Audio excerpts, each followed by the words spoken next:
राज्याचे कर्तबगार मुख्यमंत्री म्हणून ज्यांचा उल्लेख केला जातो, देवाभाऊ उर्फ देवेंद्र फडणवीस यांची सभा झाली. महापालिकेच्या या निवडणुकीच्या निमित्तानं त्यांनी बरीच आश्वासनं पण दिली.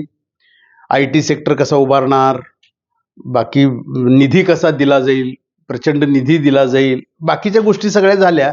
पण हे होत असताना मग आता चंद्रकांत दादा पाटील सुद्धा त्या ठिकाणी पालकमंत्री असल्यामुळे त्यांचंही भाषण गाजलं. त्यांनी तर आपलेच घटक पक्षाचे अजितदादा, अर्थमंत्री पवार आणि राष्ट्रवादी पक्षाचे सर्व अजितदादा यांना सुद्धा कुठंतरी फैलावर घेण्याचा प्रयत्न केला.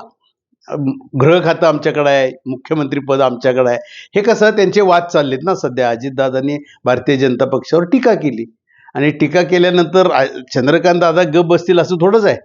त्याचं प्रत्युत्तर देणारच ना. ते सुद्धा राज्याचे नेते आहेत. भारतीय जनता पक्षाचे जबाबदार नेतृत्व आहे चंद्रकांत दादा पाटील. सांगली जिल्ह्याचे पालकमंत्री आणि पुण्याचे संपर्क मंत्री आहेत ते भारतीय जनता पक्षाचे. त्यांनी त्याचा समाचार घेतला नाही असं होणार नाही. परंतु 16 तारखेनंतर परत हे एकत्र येणार आहेत हे सगळी जनता ओळखून आहे. हे एकमेकाचे आरोप प्रत्यारोप सोडा.